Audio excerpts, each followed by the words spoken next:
Le moment exact où Jay entendit ma propre mère chuchoter dans l'obscurité « On pourrait vendre le bébé et devenir riche », le dernier fragment de mon enfance s'est brisé, le monstre que j'avais passé des années à protéger ma sœur n'était pas un étranger. Il ne vivait pas sous le lit, il était assis à notre table et il s'appelait Père. Ceci n'est pas un cauchemar, c'est le commencement de mon histoire vraie. Une histoire qui m'a appris que certaines cages ne sont pas faites de barreaux de fer, mais sont tissées de silence et de peur. Si vous m'écoutez d'où que vous soyez dans le monde, s'il vous plaît, laissez-moi un commentaire et abonnez-vous, car certaines vérités doivent être révélées, même si elles ébranlent vos convictions. Il y a des histoires, même les plus douloureuses, qu'il est nécessaire de raconter. Je m'appelle Laure Dupuis, Jay, 72 ans, et je vis ici, dans la région de Bourgogne.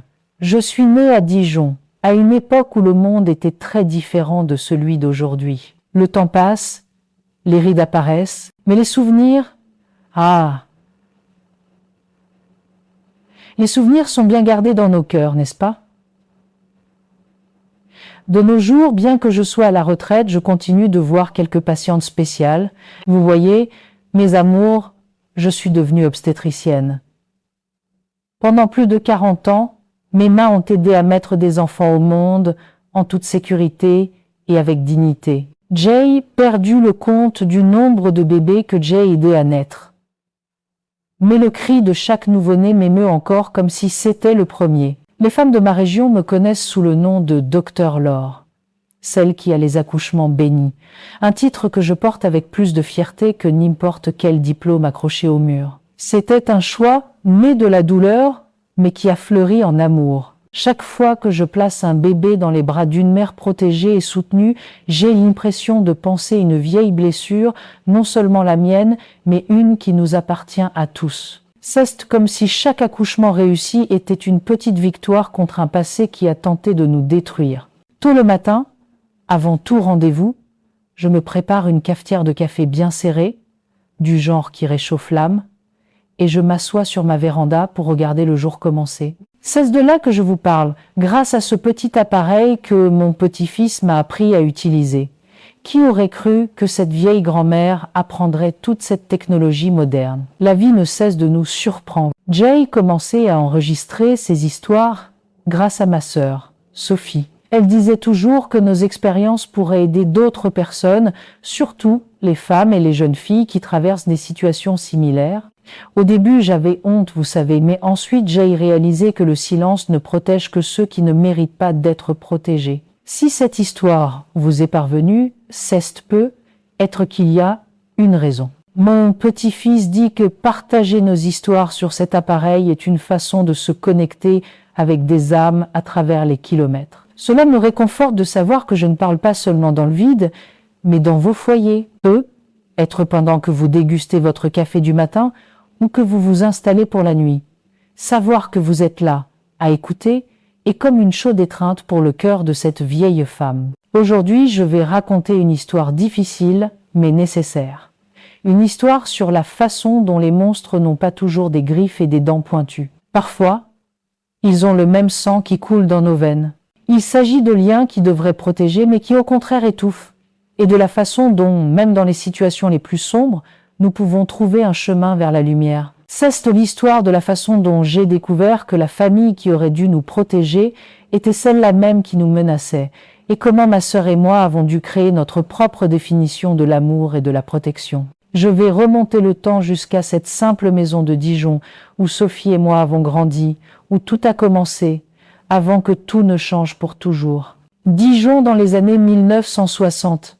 Ah, comme cette époque me manque. Notre maison était sur la rue des Cailloux, une petite maison simple avec des murs jaunis par le temps et des volets en bois bleu délavé. Elle était petite, mais pour deux filles comme Sophie et moi, elle semblait être un palais plein de cachettes et de secrets. Je suis née en 1953, première fille d'Armand et Dolores Dupuis. Papa travaillait comme expert comptable à la seule banque de la ville, la banque de commerce, toujours en costume cravate, même sous la chaleur étouffante d'un été de Bourgogne. C'était un homme respecté dans la communauté, du genre qui s'assurait que tout le monde le sache.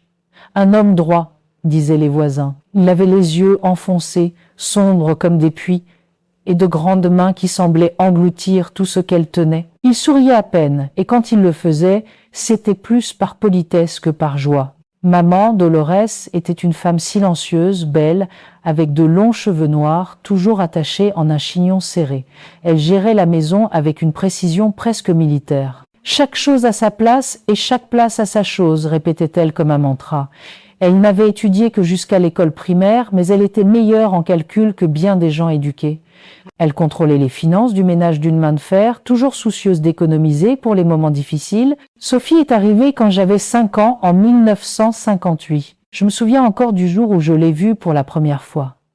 Si petite et rouge, enveloppée dans une couverture jaune que grand-mère Éléonore avait confectionnée. « C'est ta petite sœur, Laure. Tu vas devoir aider à t'occuper d'elle, » dit maman avec un regard que je ne comprendrai que bien des années plus tard. Un regard de quelqu'un qui transmet un fardeau, pas un cadeau. Et je me suis occupée d'elle. Dès mon plus jeune âge, j'ai été plus une mère qu'une sœur pour Sophie. C'est moi qui la baignais, lui coiffais les cheveux, lui apprenais ses premières lettres. Sophie était une fille avec un sourire facile et des yeux curieux. Si différente de notre père. Elle avait des boucles dorées qui brillaient au soleil comme si elles avaient leur propre lumière. « On dirait un petit ange », disaient les dames à la messe du dimanche, et elle baissait la tête, embarrassée par l'attention. Notre routine était simple, comme celle de toute famille dans une petite ville à l'époque. Nous nous réveillions au premier chant du coq. Nous prenions le petit déjeuner avec du pain grillé et de la confiture de Mirabelle. Sophie et moi allions à l'école publique locale, où nous étions dans des classes différentes. J'étais toujours en avance. Elle était toujours au bon rythme. L'après-midi, nous jouions dans le jardin de terre, parmi les poules, et le pommier lourd de fruits en automne. Nous avions peu de jouets achetés en magasin. J'avais une poupée de chiffon que maman avait fabriquée, déjà rapiécée plusieurs fois, et Sophie avait un ours en peluche que son parrain lui avait offert à son baptême. Mais nous n'avions pas besoin de grand-chose. Nous fabriquions des maisons avec des feuilles mortes, jouions à cache-cache parmi les draps suspendus à la corde à linge et inventions des histoires de princesses et de dragons. Dans notre rue, nous avions des amis du quartier. Gilles de l'épicerie, un garçon aux taches de rousseur qui sifflait comme un oiseau. Mathilde de la boulangerie, qui avait toujours un morceau de galette caché pour nous. Tessa, la fille de la couturière, qui nous apprenait à tresser les cheveux de nos poupées. Nous étions un groupe inséparable, du genre qui se forme dans les petites villes où tout le monde se connaît par son nom. Le soir, avant de dormir, je racontais des histoires à Sophie. Des histoires que j'inventais sur le champ, sur des filles courageuses qui sauvaient des royaumes enchantés. Sophie écoutait les yeux brillants, serrant son ours en peluche. Nous dormions dans la même chambre dans des lits séparés, mais elle finissait souvent dans le mien après un cauchemar ou pendant un orage. Mais je me souviens que vers l'âge de 9 ans, quelque chose a commencé à changer dans notre maison. Papa a commencé à rentrer plus tard du travail, sentant le vin sur son haleine, et d'une humeur plus lourde que d'habitude. Maman est devenue encore plus silencieuse, comme si elle essayait de devenir invisible. Les disputes ont commencé doucement après que nous soyons allés nous coucher, mais avec le temps, elles sont devenues plus fortes, impossibles à ignorer. « Tu dépenses plus que je ne gagne, femme !» hurlait papa. « Comment suis-je censé gérer tout seul ?» Maman répondait avec une rare once de défi qui s'estompait rapidement sous son regard. Les matins suivants, nous remarquions parfois des bleus violacés sur ses bras, qui étaient rapidement couverts par des manches longues. Sophie a commencé à faire des cauchemars plus fréquents. « Il y a un grand monstre sombre dans mon placard », disait-elle en tremblant. Je la serrais fort et lui promettais que rien de mal ne lui arriverait tant que je serais là. Une promesse qui, des années plus tard, serait douloureusement mise à l'épreuve. Je me souviens d'un jour précis, j'avais 11 ans et Sophie 6. C'était dimanche, jour du déjeuner spécial avec poulet rôti et gratin dauphinois. Nous étions tous à table lorsque Sophie a accidentellement renversé un verre de jus de raisin. Le liquide rouge ceste étalé sur la nappe blanche que maman venait de repasser. Il y a eu un silence terrible, comme si le temps s'était figé. Papa a regardé Sophie avec ses yeux enfoncés, maintenant rouges de colère. Il a levé sa main lourde et moi, sans réfléchir, je me suis interposée devant ma sœur. « C'était un accident, dis-je avec un courage que j'ignorais posséder. Sa main s'est arrêtée en l'air, tremblante. Toutes les deux dans votre chambre? Maintenant, dit-il entre ses dents. Nous avons passé le reste de la journée enfermés, affamés, mais ensemble. Cette nuit-là, je me suis fait une promesse silencieuse. Je protégerai toujours ma petite sœur, quel qu'en soit le prix. Cet incident n'était qu'un signe de ce qui allait arriver dans les années suivantes. Comme des gouttes de pluie qui annoncent une tempête, les petits moments de tension ont commencé à s'accumuler. Ces années ont été une leçon d'hypervigilance. Je suis devenue une créature d'observation, mes sens toujours en alerte maximale. Jay a pris le son de ses pas dans le couloir, la manière spécifique dont une porte grinçait lorsqu'il était près de sa chambre. Je mesurais la longueur de ses regards sur Sophie, chacun une cloche d'alarme silencieuse sonnant dans mon âme. Je ressentais un bourdonnement constant d'anxiété, un nœud à l'estomac qui ne se relâchait jamais complètement. C'était une existence épuisante, vivant non seulement ma propre vie, mais une seconde vie secrète en tant que gardienne silencieuse de Sophie. Le poids était immense, un secret que je portais seule, car je savais, au fond de moi, que notre mère avait déjà choisi son camp. Papa a commencé à passer de plus en plus de temps à regarder Sophie avec un regard qui me donnait des frissons. Il ne m'avait jamais regardé de cette façon. C'était un regard que je ne comprenais pas à l'époque, mais que mon corps reconnaissait comme dangereux, comme l'instinct d'un animal qui sent l'approche d'un prédateur. C'est à peu près à cette époque que Sophie a commencé à devenir plus silencieuse, à sourire moins. Les boucles dorées qui rebondissaient autrefois librement étaient maintenant toujours attachées en tresses serrées, sur l'insistance de maman. Les jeunes filles convenables ne se promènent pas en exhibant leurs cheveux, disait-elle en tirant fort sur les mèches de ma sœur, et ainsi, entre des moments de bonheur simple et des ombres grandissantes, nous avons passé notre enfance à Dijon, ignorant que le pire était encore à venir, et que nos vies changeraient à jamais, lorsque Sophie entrerait dans l'adolescence. Mais cela, mes chers amis, est une partie de l'histoire qui fait encore mal à raconter, même après toutes ces années. C'est en 1972, quand Sophie a eu 14 ans et que Jen avait déjà 10 à 9, que les ombres planant sur notre maison sont devenues plus denses, presque palpables. Je venais d'obtenir un poste d'aide-soignante au petit hôpital de Dijon, mon premier vrai travail, le début de mon chemin dans la médecine. J'étais fière, pleine de projets, mais aussi inquiète, car cela signifiait passer moins de temps à la maison, moins de temps à protéger Sophie. À cette époque, Sophie s'épanouissait en une beauté qui attirait les regards partout où elle allait. Ses boucles dorées lui tombaient maintenant à la taille lorsque maman permettait qu'elle soit détachée, ce qui était rare. Son visage avait perdu ses traits enfantins, révélant des traits délicats et de profonds yeux bleus qu'elle avait hérités de notre grand-mère Éléonore. C'était une fille timide, toujours un livre à la main, rêvant de devenir institutrice un jour. Laure, je n'aime pas rester seule avec lui, me confia Sophie un soir alors que je lui brossais les cheveux avant de dormir. C'était la première fois qu'elle verbalisait ce que je craignais depuis des années. « Que veux-tu dire, Sophie ? Qu'est-ce qui cesse de passer ?» demandai-je, sentant un nœud froid dans mon estomac. « Rien, pas encore, » répondit-elle doucement, regardant ses propres mains. « Mais la façon dont il me regarde, et hier, quand tu étais à l'hôpital et que maman était au marché, il est resté à la porte de ma chambre à me regarder me changer. Il n'a rien dit, il est juste resté là.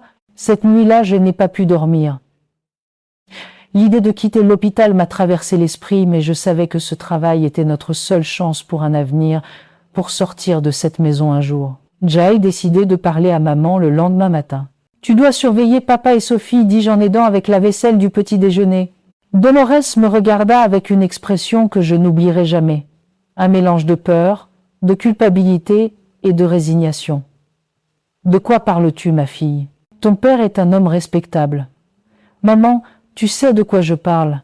Je vois comment il la regarde. » Elle laissa tomber une assiette qui se brisa sur le sol en ciment. « Mêle-toi de tes affaires, Laure. Certaines choses valent mieux ne pas être vues. Mes chers amis, être vous, demandez-vous, comment une mère peut-elle dire une chose pareille ? La peur, voyez-vous, est une cage cruelle. Elle n'emprisonne pas seulement la personne à l'intérieur, parfois, Elle les force à sacrifier ce qu'ils aiment le plus, simplement pour survivre. C'était comme si j'avais été giflée. Cette gifle-là n'a pas piqué ma joue, mes amours, elle a piqué mon cœur. C'est le moment où j'ai su que je n'étais plus une enfant. À partir de cette seconde, je n'étais plus seulement la sœur de Sophie. Je devais devenir sa forteresse, car je compris que personne d'autre ne le ferait. Elle savait, ou du moins soupçonnait, mais elle avait choisi la voie du silence, du déni. Peut être par peur, peut être par dépendance financière, peut être par cette loyauté conjugale déformée qui marquait les femmes de sa génération. Les semaines suivantes ont été remplies d'une tension suffocante. Jay commençait à changer mes horaires à l'hôpital pour être à la maison chaque fois que papa l'était. Jay demandait aux voisins de prendre des nouvelles de Sophie quand je ne pouvais pas être là. Jay apprit à ma sœur à verrouiller la porte de sa chambre, à ne jamais être seule avec lui. Un après-midi d'octobre, je suis rentrée tôt de l'hôpital et j'ai trouvé la maison étrangement silencieuse. Maman était partie rendre visite à une tante malade, à Beaune, une ville voisine, et devait y passer la nuit. Jay appelait Sophie, mais il n'y a pas eu de réponse. Une terrible sensation m'a fait courir à sa chambre. La porte était verrouillée comme je le lui avais appris. Jay frappait 3 fois notre code secret. « Sophie, ceste-moi. »« Ouvre !» Jay entendit du mouvement à l'intérieur, des pas précipités, puis la porte s'est ouverte juste un peu. Le visage de Sophie apparut pâle, ses yeux rouges d'avoir pleuré. « Que s'est-il passé ?» demandai-je en entrant dans la pièce et en fermant la porte derrière moi. Sophie se jeta dans mes bras, tremblant comme une feuille. Il a essayé d'entrer. Il n'arrêtait pas de frapper à la porte, disant qu'il avait besoin de me parler, qu'il avait un cadeau. Jay eut tellement peur, Laure. Jay serrait ma sœur fortement, sentant une rage que je n'avais jamais ressentie auparavant. Où est-il maintenant? Il est parti. Il a claqué la porte d'entrée fort après que je n'ai pas ouvert. Cette nuit-là, Jay poussait mon lit contre la porte de la chambre, et nous avons dormi ensemble, comme lorsque nous étions petites. Sophie dormait agitée, murmurant dans ses cauchemars. Je n'ai pas fermé l'œil, planifiant ce que nous ferions à partir de ce moment. Le lendemain matin, quand maman est revenue, j'ai réessayé. Nous devons parler du comportement de papa avec Sophie. Dolores a fermé les yeux un instant, comme si elle absorbait un coup. Puis, avec une voix ferme qu'elle n'avait jamais utilisée avec moi, elle a dit « Il n'y a pas de telle chose que ce que tu insinues, Laure. Ton père ne ferait jamais, jamais une chose pareille. C'est ton imagination. Ou peu. Être que c'est Sophie qui invente des histoires pour attirer l'attention. Elle a toujours été comme ça. Dramatique. « Maman !» m'exclamai-je horrifiée. « Comment peux-tu dire ça ?»« Assez !» me coupa-t-elle. « Je ne veux plus entendre ces calomnies contre ton père. Il travaille du lever au coucher du soleil pour faire vivre cette maison, pour vous donner tout ce dont vous avez besoin. Un peu de gratitude serait bienvenue au lieu de ces accusations absurdes. » Ce fut notre dernière conversation honnête. Après ce jour, un mur invisible s'est élevé entre nous. Non seulement entre ma mère et moi, mais entre la vérité et ce qu'il était permis de dire à voix haute dans cette maison. Dans les mois qui ont suivi, je suis devenue presque obsessionnelle dans ma vigilance. Jay échangeait des quarts de travail, inventait des engagements pour être à la maison. Jay apprit à Sophie à toujours marcher avec une amie, jamais seule. Jay commençait à économiser chaque sou que je gagnais, rêvant du jour où nous pourrions avoir notre propre endroit. Mais en mars 1973, j'ai été sélectionnée pour un cours spécialisé en soins infirmiers obstétricaux à Lyon. C'était une opportunité unique qui changerait ma carrière pour toujours. Cela signifiait être absente pendant 2 semaines entières. « Je n'y vais pas », dis-je à Sophie. « Je ne peux pas te laisser seule. » Ma sœur, avec une maturité qui m'a surprise, a tenu mes mains. « Tu dois y aller, Laure. Cesse ton rêve. Je vais bien. Je te le promets. Je peux dormir chez Mathilde quelques jours, et les autres, je garderai la porte bien verrouillée. » À contre-cœur, j'ai accepté. J'ai tout préparé méticuleusement avant de partir. J'ai parlé à Mathilde et à ses parents, qui ont accepté que Sophie reste quelques jours. Pour les autres jours, j'ai laissé de la nourriture préparée, des instructions détaillées, et Jay fait jurer à Sophie qu'elle garderait la porte verrouillée la nuit et ne serait jamais, jamais seule avec notre père. Les 2 semaines à Lyon ont été professionnellement transformatrices, mais personnellement, elles ont été une torture. J'appelais à la maison tous les jours depuis l'unique téléphone public de l'hôpital, mais les conversations étaient toujours brèves et supervisées. Sophie ne pouvait jamais parler librement. Quand je suis rentrée, quelque chose avait changé. Sophie était différente, plus silencieuse, plus distante. Ses yeux, autrefois brillants, semblaient ternes, comme s'ils regardaient vers l'intérieur et non le monde qui l'entourait. Jay essayait de lui parler, mais elle changeait de sujet, disant qu'elle était juste fatiguée par les examens scolaires. Avril s'est transformé en mai et mai en juin.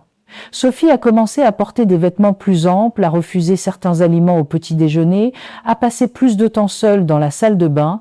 Ma formation médicale a fait retentir toutes les alarmes dans ma tête. Mais mon cœur refusait d'accepter ce que mon esprit suspectait déjà. C'est par une chaude nuit de juillet, alors que nous partagions une pastèque dans le jardin, que j'ai finalement réussi à la faire parler. Nous étions seuls. Maman était allée à une réunion de l'église et papa n'était pas encore rentré du travail. « Sophie, tu sais que tu peux tout me dire, n'est-ce pas ?» Elle regarda la tranche de pastèque dans ses mains, les graines noires contrastantes avec la chair rouge. Une larme est tombée, se mélangeant au jus du fruit. « Je crois que je suis malade, Laure, dit-elle si doucement que je l'ai presque pas entendue. « Quel genre de malade, Sophie ?» Mon ventre grossit et je n'ai plus mes règles, tu sais. Le monde a semblé s'arrêter de tourner. Jay regardait ma petite sœur, car c'est ainsi que je la voyais encore. Ma petite sœur, même si elle avait déjà 15 ans, et j'ai réalisé à quel point j'avais échoué à la protéger. « C'était la dernière fois ?» demandai-je, essayant de garder ma voix calme. « Professionnelle. Mars, avant ton voyage. » Jay fermait les yeux, faisant le calcul dans ma tête. 4 mois. Elle était enceinte de 4 mois. « Sophie, commençai-je, choisissant chaque mot avec soin. J'ai besoin que tu me dises qui t'a fait ça, s'il te plaît. » Elle laissa tomber la pastèque, serra ses bras autour de son corps et se mit à sangloter. Un cri silencieux, celui de quelqu'un qui avait appris à souffrir sans faire de bruit. « Je ne peux pas le dire, murmura-t-elle entre ses larmes. Il te fera du mal aussi. Il nous séparera. » Je n'ai pas eu besoin de demander autre chose. Je savais. J'avais toujours su au fond de mon âme. Le monstre que je craignais tant n'était pas un étranger dans l'ombre. Il était à notre table tous les soirs, et il s'appelait Père. Cette nuit-là, tandis que Sophie dormait enfin, épuisée d'avoir tant pleuré, je suis restée éveillée, fixant le plafond. Une rage froide s'empara de moi, mêlée d'une culpabilité écrasante. Comment n'avais-je pas remarqué plus tôt? Comment avais-je pu la laisser seule? Et maintenant, qu'allions-nous faire? J'ignorais que le pire était encore à venir, que j'allais bientôt découvrir non seulement l'étendue de la monstruosité de mon père, mais aussi la complicité froide de ma mère, et que cette découverte changerait le cours de nos vies à jamais. Porter ce secret les jours suivants était comme marcher avec une énorme pierre attachée à ma poitrine. Chaque respiration faisait mal. Chaque pensée se tournait vers la façon de protéger Sophie et l'enfant qui grandissait en elle. Personne en ville ne pouvait savoir, non seulement à cause de la honte, mais à cause du danger. Qui nous croirait contre la parole d'Armand Dupuis, le respecté expert comptable de la seule banque de la ville? Une semaine après la confession de Sophie, j'ai décidé que nous avions besoin d'un plan. N'importe quel plan. Jay prit un jour de congé à mon travail et nous sommes allés au ruisseau de cristal à la périphérie de Dijon, où personne ne pouvait nous entendre. « Nous partons, dis-je en faisant des ricochets sur l'eau. J'ai de l'argent de côté. Nous pouvons aller à Lyon ou même plus loin. Tu peux y finir l'école. Je trouverai du travail dans un hôpital. » Sophie avait l'air si petite, assise sur ce rocher, serrant son corps comme pour le protéger. « Et comment allons-nous expliquer ça ?» demanda-t-elle en pointant son ventre, qui commençait déjà à montrer des signes visibles de grossesse. « Nous dirons que tu es veuve, que ton mari est mort dans un accident. Personne n'a besoin de connaître la vérité. » Elle regarda l'eau cristalline, son reflet ondulant à la surface. « J'ai tellement peur, Laure. Et s'il nous trouve ?» Il ne nous trouvera pas, promis-je avec plus de confiance que je n'en ressentais réellement. Nous irons loin, très loin. Nous avons convenu de partir dans 2 semaines, assez de temps pour que je reçoive ma paye et que j'organise tout sans éveiller de soupçons. Nous ferions nos sacs petit à petit, les cachant au fond secret de la vieille armoire que nous avions héritée de grand-mère Éléonore. Mais le destin, comme toujours, en avait décidé autrement. 3 jours après notre conversation au ruisseau, je suis rentré de l'hôpital pour trouver Sophie assise sur son lit, le visage bouffi d'avoir pleuré, une terreur dans ses yeux que je n'avais jamais vue auparavant. « Que s'est-il passé ?» demandai-je, m'asseyant à côté d'elle et tenant ses mains froides. « Ils savent, » chuchota-t-elle. Maman a trouvé les robes que j'élargissais. Elle a regardé mon ventre, puis m'a regardé dans les yeux et a dit « Depuis combien de temps ?» Un frisson me parcourut l'échine. « Et qu'as-tu dit ?»« La vérité, que je suis enceinte de presque 5 mois. » Sophie déglutit avec difficulté. Elle n'a pas demandé qui était le père, Laure. Elle n'a pas demandé. Ce manque de questions disait tout. Dolores savait, ou du moins suspectait, et elle ne voulait pas confirmer ce qu'elle craignait déjà. Elle préférait l'ignorance commode à la vérité insupportable. Qu'a-t-elle fait alors? Elle est sortie de la pièce sans un mot. Je l'ai entendue pleurer dans sa chambre. Puis elle est sortie, et n'est pas revenue. C'était ce matin. Jay serrait ma sœur fortement. « Ne t'inquiète pas, nous allons avancer notre plan.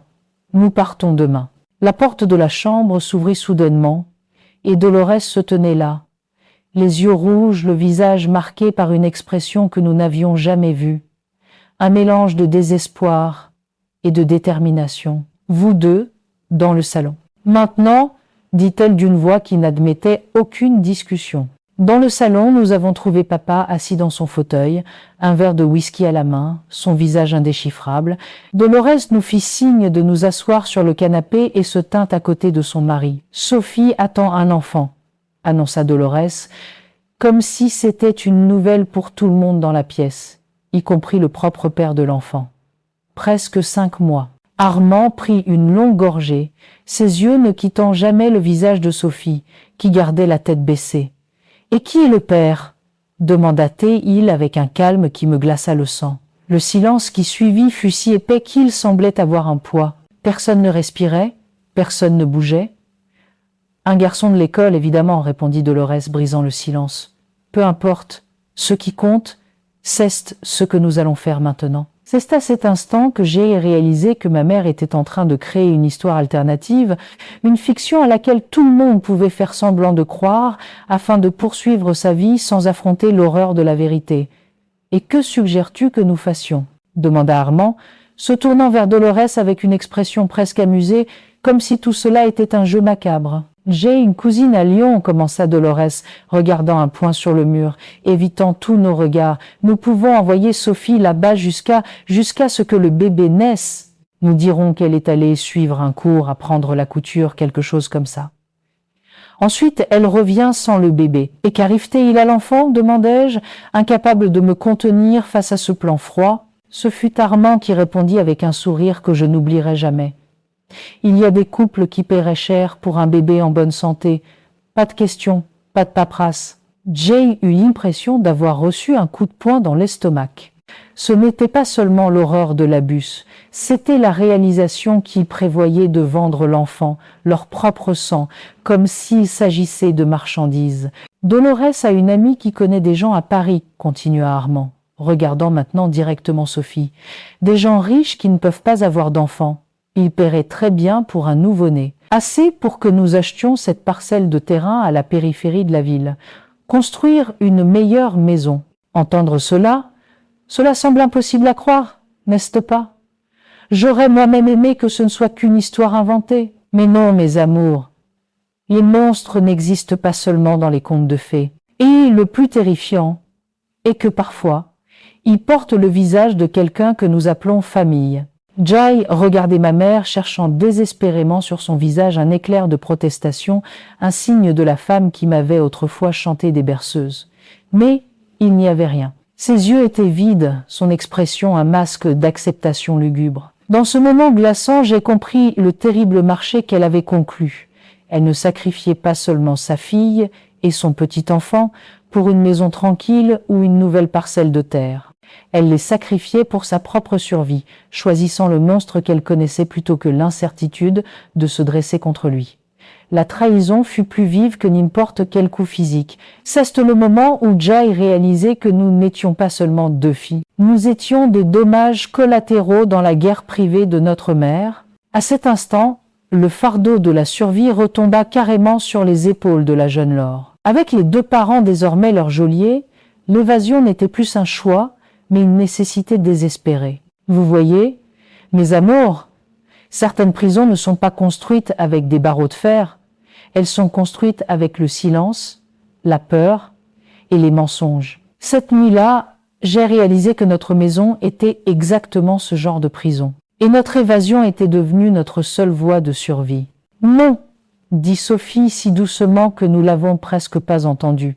C'était le premier mot qu'elle avait prononcé depuis que nous étions entrés dans la pièce. « Qu'as-tu dit » demanda Armand, se penchant en avant. Sophie leva le visage, les larmes coulant librement, mais ses yeux étaient fermes.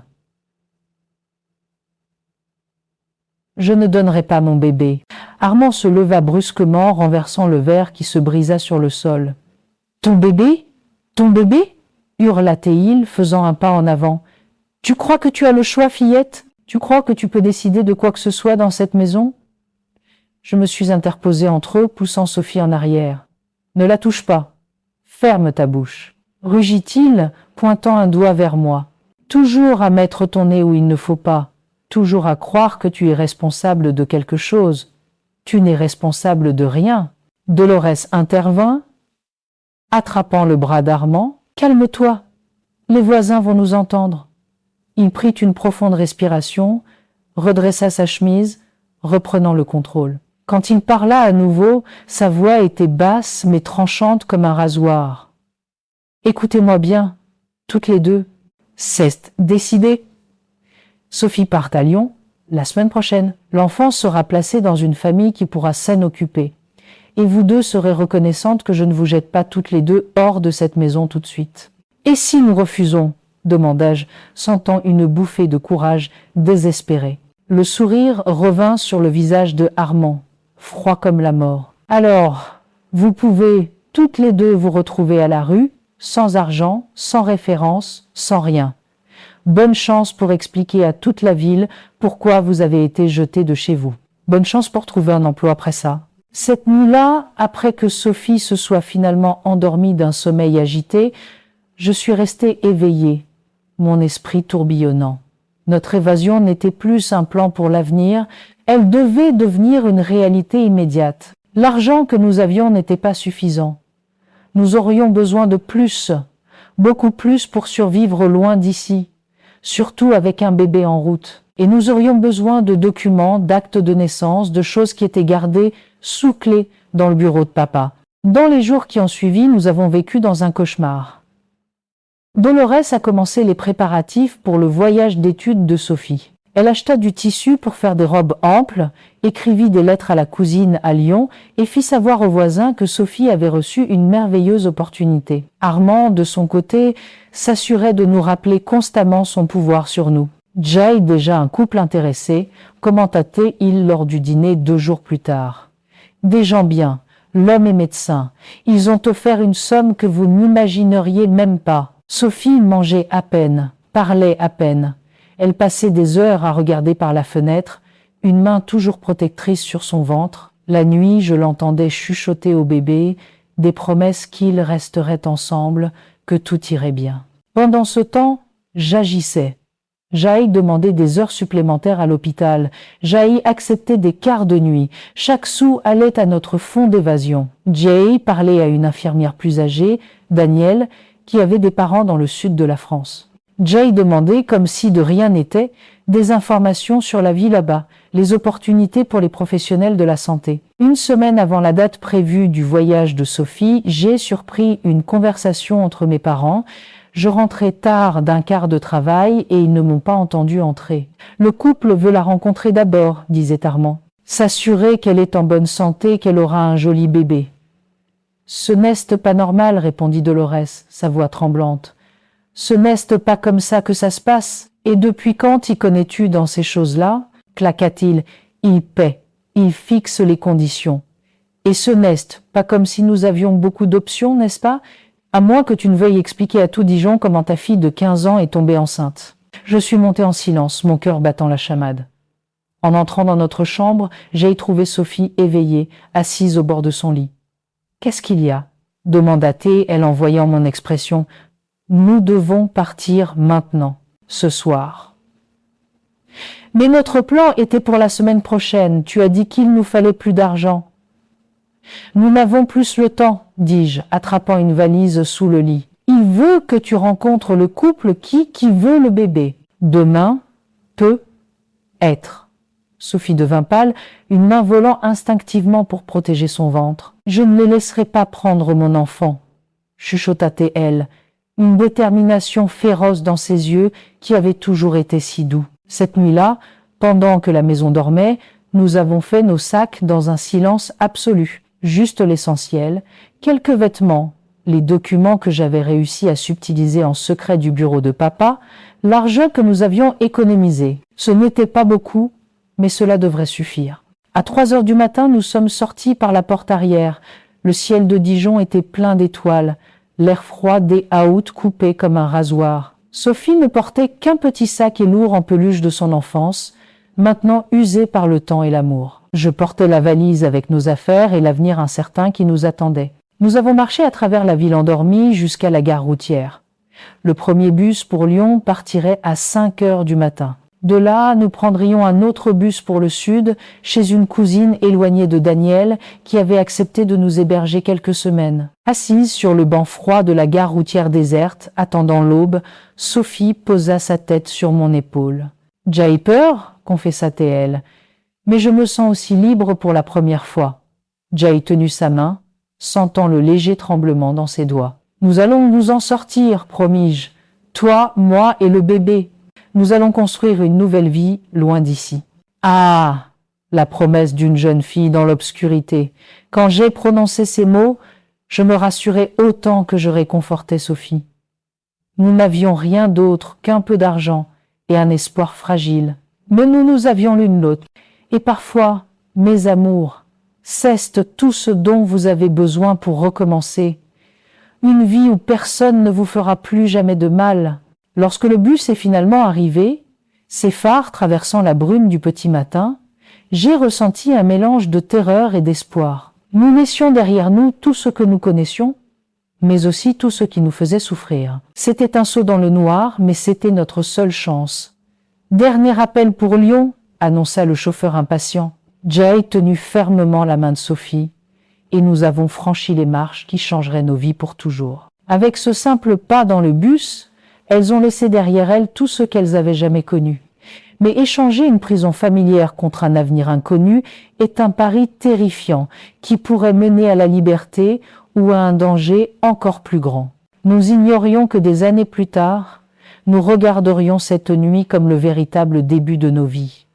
La nuit où nous avons cessé d'être des victimes et sommes devenues des survivantes. Ce froid matin des août marquerait à jamais nos vies. Le bus cahotait sur la route de campagne qui reliait Dijon à Lyon, et chaque kilomètre que nous laissions derrière semblait soulever un peu du poids de nos épaules. Sophie dormait, la tête contre la vitre, une main protectrice sur son ventre. Moi, cependant, je ne pouvais pas fermer les yeux. Mon esprit était en ébullition avec des soucis pratiques. Combien de temps notre argent durerait-il?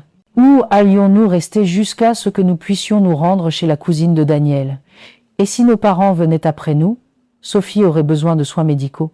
Le bébé naîtrait dans quelques mois. Comment allions-nous enregistrer l'enfant? Tant de questions sans réponse. Nous sommes arrivés à Lyon vers midi. La gare routière était bondée de gens, un contraste choquant avec le calme de Dijon. Sophie, qui n'avait jamais quitté notre ville natale, regardait autour d'elle avec un mélange de fascination et de peur. « Et maintenant ?» demanda-t-elle, me serrant la main. « Maintenant, nous devons trouver un endroit où rester pour la nuit. Tôt demain, nous prendrons un autre bus.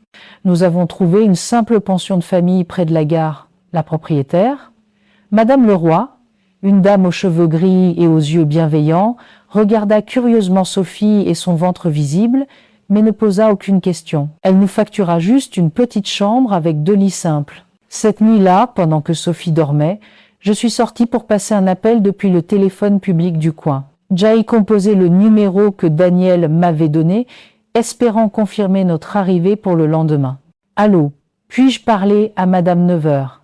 Ceste-Laure, la nièce de Daniel de Dijon. Il y eut un silence à l'autre bout du fil, puis une voix d'homme répondit. « Il n'y a pas de Nevers ici. Je crois que vous avez fait le mauvais numéro. » Mon cœur se glaça. Jay essayait 2 fois de plus avec le même résultat. Le numéro que Daniel m'avait donné était faux. Ou pire, elle m'avait trompé. Je suis retournée à la chambre, sentant que le sol avait disparu sous mes pieds. Nous n'avions nulle part où aller. Nous étions seuls dans une grande ville avec de l'argent pour peu, être 2 semaines et Sophie enceinte de près de 5 mois. Le lendemain matin, j'ai dit la vérité à ma sœur. Le numéro est faux. Je n'ai pas pu joindre la cousine de Daniel. Sophie me regarda avec des yeux écarquillés et effrayés. Qu'allons-nous faire maintenant? Avant que je puisse répondre, on frappa à la porte. C'était Madame Leroy, qui apportait un petit déjeuner simple sur un plateau. « Excusez-moi de vous déranger, dit-elle, posant le plateau sur la petite table de la chambre. Mais j'ai remarqué que vous êtes arrivé hier sans beaucoup de bagages. Presque juste ce petit sac. » Et la jeune fille, elle fit un geste vers le ventre de Sophie, semble avoir besoin d'un bon petit déjeuner. Je la remerciai, ne sachant que dire. Madame Leroy s'assit au bord de l'un des lits. « Écoutez, ce ne sont pas mes affaires, mais j'ai vu beaucoup de filles comme vous fuir quelque chose ou quelqu'un. Ma propre fille, elle est partie jeune. Elle a eu des problèmes. Je ne l'ai pas aidée quand j'aurais dû. Peut être que c'est ma façon de réparer les choses. » Ses yeux s'adoucirent un instant. « Si vous avez besoin d'un endroit où rester un peu plus longtemps, je peux vous faire un tarif spécial. Jay, une petite pièce à l'arrière, plus simple, mais elle est à vous tant que vous en avez besoin. » C'était comme si un ange était apparu sur notre chemin. Ce même jour, nous avons emménagé dans la pièce du fond. C'était en fait un ancien débarras transformé en chambre, avec une petite fenêtre et une minuscule salle de bain. Mais pour nous, c'était un palais. C'était la sécurité. Dans les jours qui ont suivi, nous avons commencé à créer une nouvelle routine.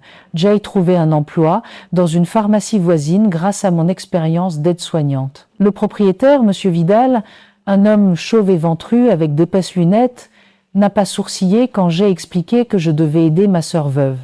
Sophie restait à la pension pendant la journée, aidant Madame Leroy avec de légères tâches, plier les draps, organiser le garde-manger, répondre au téléphone. En échange, nous recevions une réduction sur le loyer et 3 repas par jour. Pendant près de 2 semaines, j'ai cru que nous avions réussi, que nous étions en sécurité, que nous pouvions reconstruire nos villas à Lyon. Jusqu'à ce coin d'après-midi de septembre, je rentre du travail pour trouver Sophie assise sur le lit, le visage pâle, les yeux rouges d'avoir pleuré. « Que s'est-il passé ?» demandai-je, me précipitant pour la serrer dans mes bras. « Il était là » chuchota-t-elle, tremblant comme une feuille. « Papa, il est venu nous chercher. » Jay sentit tout le sang se retirer de mon corps. « Comment nous a-t-il trouvés ?» Madame Leroy ne l'a pas laissé entrer. Elle a dit qu'elle ne connaissait personne de nos noms, mais je l'ai vue par la fenêtre, montrant nos photos aux gens dans la rue. Juste au moment où une lueur de sécurité apparaissait, le monstre de leur passé les a retrouvés. La paix fragile qu'elles avaient construite était brisée en un instant, prouvant que ce n'était plus une évasion, mais une chasse à l'homme. Nous n'avons pas dormi cette nuit-là. Nous sommes restés éveillés à planifier notre prochain mouvement. Nous ne pouvions pas rester à Lyon. C'était le premier endroit où nos parents chercheraient. Jay a entendu parler d'une région dans le sud, commenta Madame Leroy lorsque nous lui avons raconté la situation. Marseille, Jay, une nièce qui vit là-bas. C'est loin, très loin. Et ils ont un nouvel hôpital qui cherche des gens dans le domaine de la santé. Elvis. C'était notre seule chance. Le lendemain matin, avec le peu d'argent que nous avions économisé et un peu que Madame Leroy insista pour nous prêter, nous avons acheté des billets de bus pour Marseille. Le voyage fut long et épuisant. Sophie, maintenant enceinte de près de 7 mois, souffrait de la chaleur et des routes chaotiques. Nous sommes arrivés à Marseille 2 jours plus tard, épuisés, affamés. mais pleine d'espoir. La nièce de Madame Leroy, Élise, nous accueillit dans sa maison simple près du centre-ville. C'était une jeune femme, pas beaucoup plus âgée que moi, avec un sourire facile et des yeux gentils. Son mari, Jacques, travaillait sur des plateformes pétrolières en mer, et elle semblait heureuse d'avoir de la compagnie pendant ses longues absences. « Vous pouvez rester tant que vous en avez besoin », dit-elle en nous montrant la petite chambre propre que nous partagerions. « Je vous demande seulement de m'aider avec les tâches ménagères. » Dans les jours qui ont suivi, j'ai essayé de trouver du travail au nouvel hôpital, mais j'ai découvert que « nouveau » était un terme relatif. L'hôpital était en construction et n'ouvrirait que l'année suivante. J'ai cependant obtenu un poste d'aide-soignante dans une clinique privée grâce à mon expérience à Dijon. Nous avons commencé à nous adapter à la vie à Marseille, le climat chaud, si différent des collines fraîches de Bourgogne, l'accent du sud qui nous faisait parfois sourire, l'odeur de la mer qui venait avec la brise de l'après-midi. Lentement, nos cœurs ont commencé à croire que peut être, juste peut être, nous avions échappé. Jusqu'à ce qu'une nuit d'octobre, Sophie se réveille en hurlant, trempée de sueur. « Qu'est-ce qu'il y a ?» demandai-je en allumant la lampe. « Un cauchemar » répondit-elle tremblante. Jay rêvait qu'il nous trouvait, qu'il emmenait le bébé. Je me suis assise à côté d'elle, lui caressant les cheveux. « Ce n'était qu'un rêve, Sophie. Nous sommes en sécurité ici. Personne ne nous trouvera, personne ne prendra ton bébé. » Elle hocha la tête, mais ses yeux disaient autre chose. La peur ne nous avait jamais complètement quittés. Elle s'était juste cachée dans l'ombre, attendant le bon moment pour réapparaître. Le lendemain matin, Sophie ne pouvait pas sortir du lit. Elle avait une forte fièvre, des douleurs abdominales et de légers saignements. Jay paniquait. « Nous devons l'amener chez un médecin, » dit Élise, inquiète. « Il pourrait y avoir un problème avec le bébé. » Le seul hôpital en état de fonctionner se trouvait à Toulon, à presque 1 heure de route. Jacques, qui était heureusement à la maison cette semaine-là, nous conduisit dans sa vieille voiture. Le trajet fut un cauchemar. Chaque bosse sur la route faisait gémir Sophie de douleur. À l'hôpital, le médecin de garde, le docteur Leclerc, un homme avec une barbe blanche et des mains douces, examina Sophie attentivement. « Sa tension est très élevée, » expliqua-t-il avec un froncement de sourcils inquiet. « Et il y a des signes que le placenta pourrait se décoller. Nous allons devoir l'admettre. »« Va-t-elle perdre le bébé ?» demandai-je, le cœur serré. « Nous ferons tout ce que nous pouvons pour éviter cela. Mais je dois être honnête. La situation est délicate. À combien de mois est-elle ?»« Presque 7 mois, répondis-je. Il hocha la tête gravement. « Si le bébé naît maintenant, les chances sont minces. Nous devons le garder à l'intérieur le plus longtemps possible. Chaque jour compte. » Sophie fut admise. Je dormais sur une chaise à côté de son lit, ne partant que pour de rapides douches dans la salle de bain de l'hôpital. Le docteur Leclerc venait la voir 2 fois par jour, toujours avec un sourire encourageant, même lorsque les tests ne montraient aucune amélioration. « Tu es une battante », disait-il à Sophie en vérifiant sa tension. « Et ton bébé aussi. Vous vous battez ensemble. » Ce fut pendant ces jours angoissants que je pris ma décision. Si nous pouvions traverser cela, si Sophie et le bébé survivaient, je deviendrais médecin, pas seulement infirmière, médecin, obstétricienne. Je dédierais ma vie à aider les femmes à mettre leurs enfants au monde en toute sécurité et dignité, quelque chose qui fut presque volé à ma sœur. Le 7e jour de son séjour à l'hôpital, je me suis réveillée avec Sophie me serrant la main fortement. « Laure » chuchota-t-elle avec une expression que je n'oublierai jamais, un mélange de terreur et de détermination. « Il est là. »« Qui ?» demandai-je, encore à moitié endormi. « Papa. » Je l'ai vu dans le couloir parler à une infirmière. Il nous a trouvés. Mon sang se glaça. « Es-tu sûre, peut être que c'était quelqu'un qui lui ressemblait ? » « C'était lui, insista-t-elle, me serrant le bras fortement. « J'en suis sûre. » Et il a demandé après ma chambre. J'ayant entendu mon nom, je courus à la porte et regardai par la petite fenêtre. Le couloir était vide, à l'exception d'une infirmière qui rangeait un chariot de médicaments. Je suis retournée vers Sophie, essayant de rester calme. « Écoute, même si c'est lui, il ne peut rien faire. Nous sommes dans un hôpital. Il y a des gens partout. » « Tu ne comprends pas, dit-elle, les larmes coulant sur son visage pâle. S'il nous a trouvés, Il prendra mon fils. Il va vendre mon bébé. À cet instant, je compris que Sophie avait raison. Peu importait le nombre de kilomètres que nous avions parcourus, le nombre de nouvelles identités que nous avions essayé de créer, Armand Dupuis n'abandonnerait pas. Ce n'était pas seulement la faute qu'il voulait cacher, ou la honte qu'il voulait éviter. C'était l'argent, l'accord qu'il avait conclu et qu'il ne pouvait plus honorer. « Nous devons sortir d'ici, » dit Sophie, essayant de se lever du lit. « Non, » m'exclamai-je en la repoussant doucement. « Tu ne peux pas bouger le bébé. »« Si nous restons, il n'y aura pas de bébé, » répondit-elle avec une clarté effrayante. « Il le prendra dès qu'il sera né, tu le sais. » Elle avait raison. Et cette certitude était comme une pierre dans mon estomac.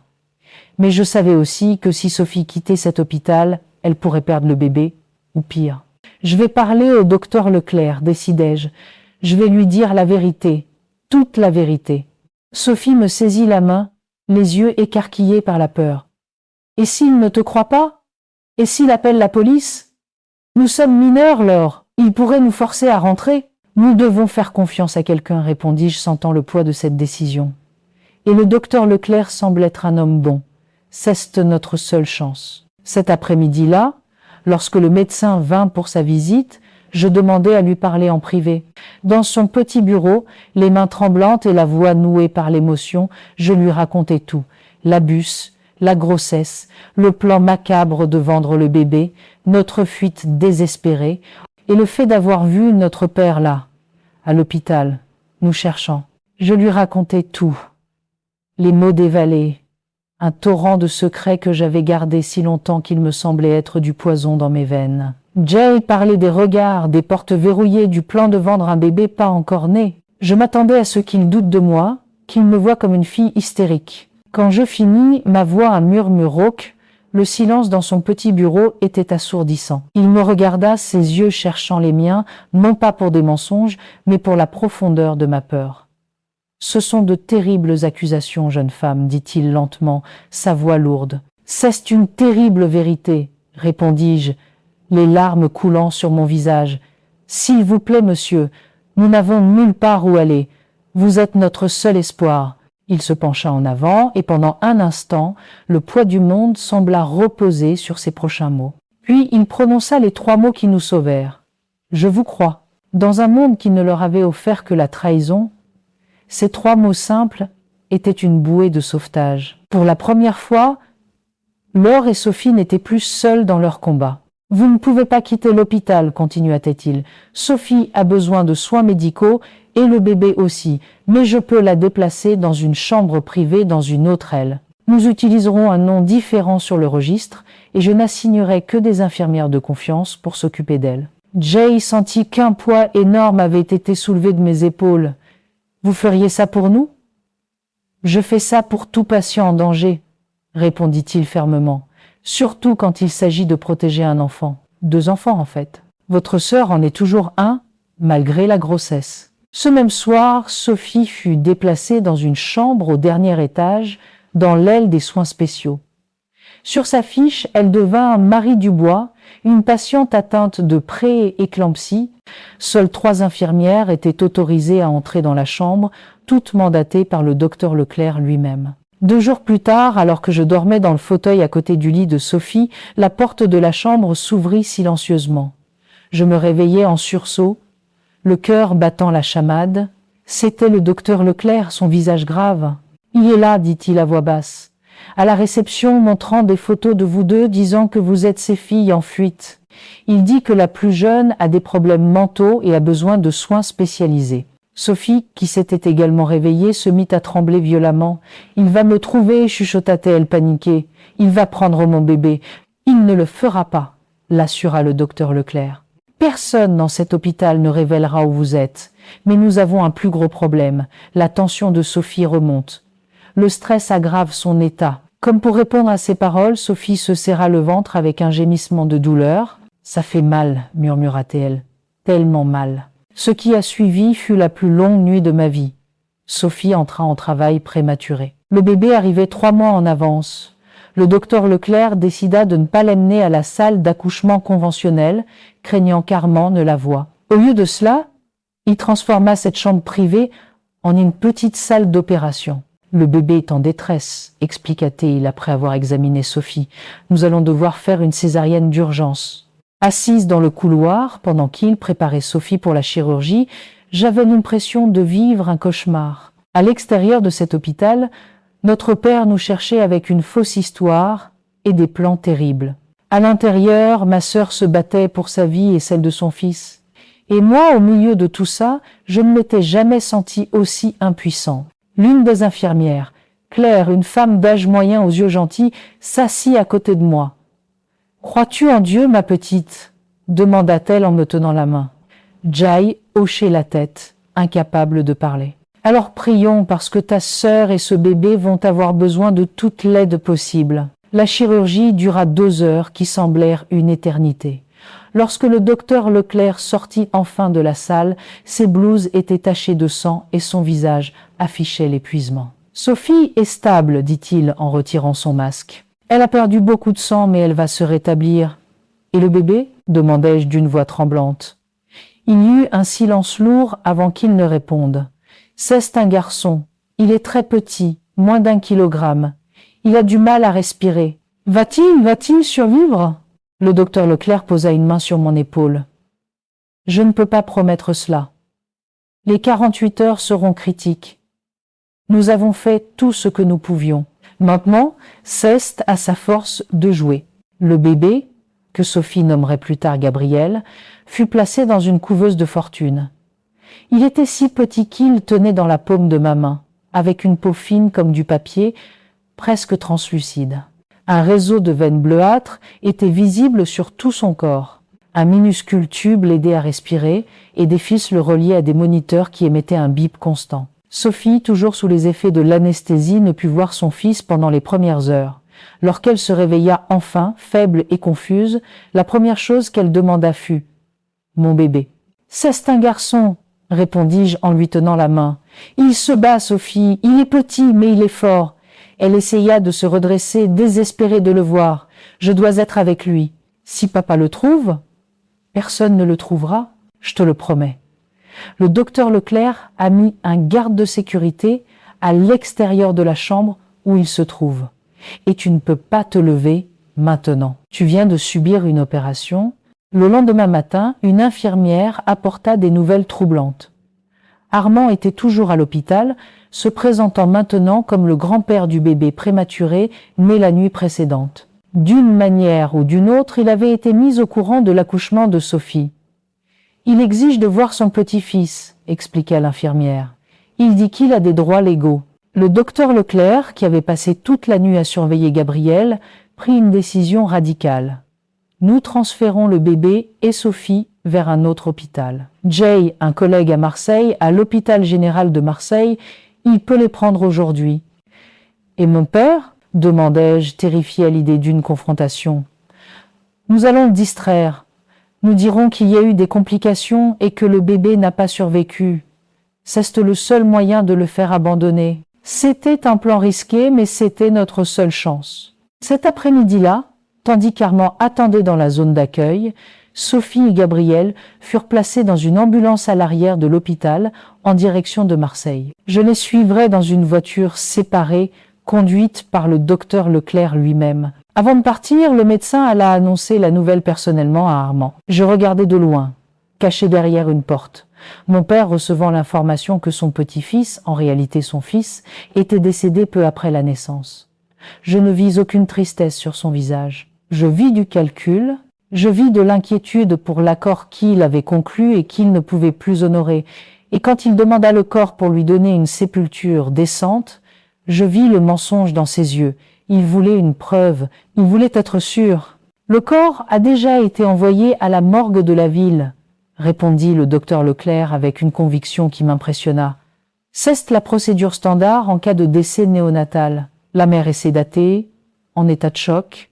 Il serait préférable de revenir demain. » Armand hésita, clairement suspicieux, mais il n'avait aucun moyen de contester un médecin dans son propre hôpital, surtout concernant des procédures qu'il ignorait. Alors qu'il s'éloignait, à contre-cœur, le docteur Leclerc me rejoignit dans le couloir arrière. « Allons-y, dit-il, pressé. Il n'a pas complètement cru cela. Il reviendra, et avec les autorités cette fois. Le trajet jusqu'à Marseille fut un cauchemar de tension.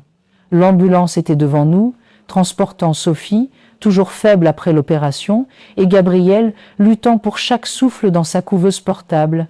À chaque bosse sur la route, je retenais ma respiration, imaginant l'impact sur le petit corps de mon neveu. « Il va s'en sortir », dit le docteur Leclerc, comme s'il lisait dans mes pensées. J'ai vu des bébés plus petits survivre. La médecine a beaucoup progressé dans ce domaine. Nous sommes arrivés à l'hôpital général de Marseille en début de soirée. Le docteur Dubois, un collègue du docteur Leclerc de la faculté de médecine, nous attendait avec une équipe prête. Gabriel fut immédiatement emmené à l'unité de soins intensifs néonatales et Sophie dans une chambre privée, encore une fois sous un faux nom. Dans les jours qui ont suivi, j'ai vécu entre la chambre de Sophie et les soins intensifs où Gabriel luttait pour sa vie. Chaque fois que le moniteur indiquait une baisse du rythme cardiaque du bébé, chaque fois que les médecins se précipitaient vers la couveuse, j'avais l'impression que mon propre cœur s'arrêtait. Une semaine après la naissance, alors que Gabriel venait d'avoir 7 jours, le docteur Dubois me convoqua dans son bureau pour une discussion. « Laure, je dois être honnête avec vous », commença-t-il avec une expression grave. « Gabriel a une infection pulmonaire grave.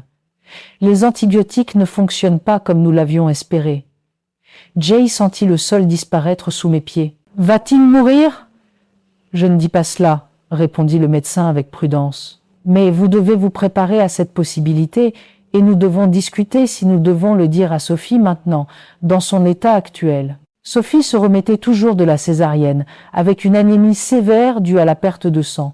Les médecins craignaient qu'un choc émotionnel ne provoque une rechute dangereuse. « Ne lui dites pas » décidai-je après un moment de réflexion. « Pas encore. Laissez-moi rester avec Gabriel. Si le pire arrive, je veux qu'au moins l'une de nous soit avec lui. » Cette nuit-là, j'ai reçu une permission spéciale pour rester dans les soins intensifs néonatales. Assise à côté de la couveuse de Gabriel, je regardais sa petite poitrine se soulever et s'abaisser avec difficulté. Ses doigts minuscules, tressaillant parfois comme s'ils essayaient d'attraper quelque chose. « Bonjour Gabriel », chuchotai-je, posant ma main sur le côté de la couveuse. « Je suis ta tante Laure.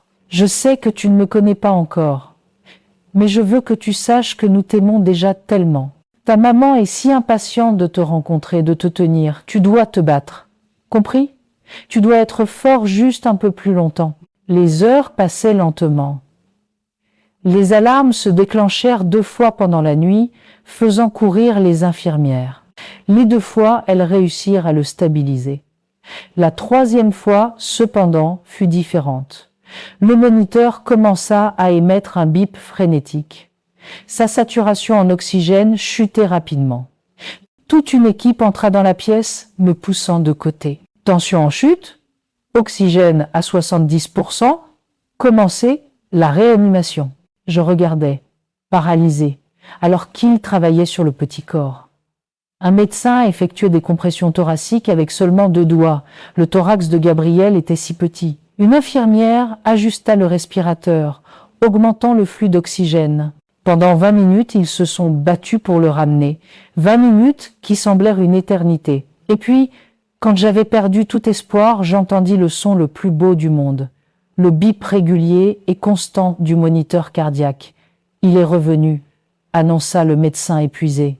Je ne sais pas comment, mais il est revenu. Cette aube, assise à côté de la couveuse, j'ai fait 2 promesses. La première était à Gabriel. « Je prendrai soin de toi et de ta mère pour le reste de ma vie. Personne ne vous fera plus jamais de mal. » La seconde était à moi-même. « Un jour, je comprendrai tout ça. J'apprendrai à sauver des vies comme la tienne. Je deviendrai le genre de médecin qui protège les enfants et les mères, qui se bat pour eux quand personne d'autre ne le fera. » En regardant cette petite âme, je n'ai pas seulement vu mon neveu. J'ai vu le but de ma vie. Mes amours, la douleur peut soit nous détruire, soit elle peut nous forger en quelque chose de plus fort. Cette nuit-là, à côté de Gabriel, j'ai choisi de laisser ma douleur être forgée dans la force de guérir les autres. C'est dans nos moments d'impuissance les plus profonds que notre plus grand but peut naître. Gabriel a survécu cette nuit critique, puis la suivante et celle d'après. Chaque jour était une petite victoire. Chaque gramme qu'il prenait, chaque amélioration dans ses tests était un miracle. 1 mois après sa naissance prématurée, Sophie a finalement pu le tenir pour la première fois. Gabriel était toujours connecté à des moniteurs et des tubes, mais il était assez fort pour une brève session de soins kangourou, le contact peau à peau qui renforce le lien entre la mère et l'enfant. Voir ma sœur de 15 ans, encore une enfant elle-même, tenant son fils avec tant d'amour et de protection, fut l'image la plus puissante que j'ai jamais vue. À cet instant, je savais que nous avions fait le bon choix de nous enfuir, que malgré toute la souffrance, toutes les difficultés, nous avions brisé un cycle d'abus et d'horreur. Gabriel serait aimé, Sophie serait protégée, et je serais la forteresse dont ils avaient tous deux besoin. Une promesse que j'ai tenue toute ma vie. Gabriel est resté en soins intensifs néonatals à l'hôpital général de Marseille pendant 3 mois. Ce furent des jours d'angoisse entrecoupés de petites victoires. Le premier jour sans respirateur, la première fois qu'il a bu le lait de Sophie, la première fois qu'il a atteint 1 kilogramme, chaque jalon était célébré comme une bataille gagnée dans une guerre que nous commencions lentement à croire pouvoir remporter. Pendant ce temps, Sophie et moi nous relayions près de la couveuse. Elle passait ses journées avec son fils, apprenant à s'occuper d'un bébé si fragile, à interpréter chaque changement dans son comportement. Je travaillais les nuits comme aide-soignante dans le même hôpital, grâce à une recommandation du docteur Dubois, et restais avec Gabriel pendant les heures du petit matin. Ceste pendant ces nuits silencieuses, regardant les moniteurs qui enregistraient les signes vitaux de mon neveu, que ma décision de devenir médecin se solidifia. J'absorbais chaque information, observais chaque procédure et posais des questions sans fin aux médecins et infirmières qui s'occupaient de Gabriel. « Vous avez une vocation pour ça », commenta le docteur Iris, la néonatologue qui suivait le cas de Gabriel. « Vous avez l'œil clinique et la compassion nécessaire. » En janvier 1974, lorsque Gabriel fut enfin autorisé à sortir, nous fûmes confrontés à une nouvelle réalité. Nous avions survécu au pire. Mais et maintenant? Où allions-nous aller? Comment allions-nous construire une vie? Sophie n'avait que 15 ans. Jen avait 20. Et nous avions un bébé qui nécessitait encore des soins spéciaux. C'est le docteur Iris qui nous offrit une solution. Elle avait une sœur, Madeleine, qui vivait à Montpellier. Madeleine était directrice d'école et était veuve depuis plusieurs années, vivant seule dans une maison trop grande pour une seule personne. Elle a toujours voulu des enfants mais n'a jamais pu en concevoir, expliqua le docteur Iris. Depuis la mort de son mari, elle vit pour son école. Je suis sûre qu'elle adorerait votre compagnie et pourrait aider avec le bébé pendant que vous travaillez ou étudiez. Et c'est, l'offre semblait trop belle pour être vraie. Une maison dans une ville lointaine où nos parents seraient peu susceptibles de nous trouver et quelqu'un de disposé à nous aider sans poser trop de questions. Pourquoi ferait-elle cela pour nous? Demandai-je, méfiante après tant de déception. Le docteur Iris sourit gentiment. Parce que je lui ai demandé, et parce que Madeleine reconnaît les bonnes personnes quand elle les voit. De plus, elle est seule depuis longtemps. Vous lui feriez une faveur aussi. Et ainsi, en février 1974, nous partîmes pour Montpellier. Moi, Sophie et Gabriel, maintenant presque 4 mois, mais toujours si petit qu'il ressemblait à un nouveau-né. Dans notre valise, outre les quelques vêtements que nous avions, nous portions des faux documents que le docteur Dubois avait réussi à obtenir grâce à des contacts à l'hôpital, notre seule protection contre la possibilité d'être retrouvés. Le voyage fut long et fatigant, avec 3 changements de bus et des arrêts constants pour s'occuper de Gabriel. Lorsque nous sommes finalement arrivés à la gare routière de Montpellier, il était tard dans la nuit. Madeleine nous attendait sur le quai, une femme grande et mince, aux cheveux gris et aux chignons sévères, mais avec des yeux gentils qui s'illuminèrent lorsqu'elle vit Gabriel. « Alors c'est ça, le petit guerrier, dit-elle en se penchant sur le paquet dans les bras de Sophie. Bienvenue à Montpellier, ma maison est votre maison, tant que vous en avez besoin. » La maison de Madeleine était une vieille bâtisse dans la partie centrale de la ville, avec de grandes fenêtres, une cour spacieuse et des pièces aérées. Elle avait été la résidence de l'ancien directeur d'école, son défunt mari, et elle conservait la dignité austère d'une époque révolue. Bien que Madeleine ait clairement indiqué qu'elle n'attendait aucune formalité, « Ici, nous sommes tous en famille, dit-elle en nous montrant nos chambres. Pas de cérémonie, pas de questions sur le passé. Ce qui compte, c'est l'avenir que nous allons construire. » Au cours des premiers mois, nous nous sommes adaptés à la nouvelle routine. Sophie s'occupait de Gabriel à temps plein, se remettant encore elle-même de l'accouchement traumatisant. Jay trouvait un emploi à l'unique pharmacie de la ville en utilisant mon expérience d'aide-soignante. Et Madeleine, fidèle à sa parole, est devenue une sorte de grand-mère pour Gabriel, s'occupant de lui lorsque nous devions sortir, chantant des berceuses qu'elle avait apprises dans sa propre enfance. Ce fut Madeleine qui mentionna pour la première fois la possibilité que Sophie retourne à l'école. « Elle est trop intelligente pour rester simplement à la maison », commenta-t-elle un soir au dîner. « Elle pourrait finir le collège à mon école. Je suis sûre qu'elle excellerait. » « Mais, et Gabriel ?» demanda Sophie, hésitante. Depuis la naissance de son fils, elle n'avait pas été séparée de lui pendant plus de quelques heures. « Je m'occuperai de lui les matins pendant que tu étudies, » proposa Madeleine. « Et l'après-midi, quand je suis à l'école, Laure peut être avec lui.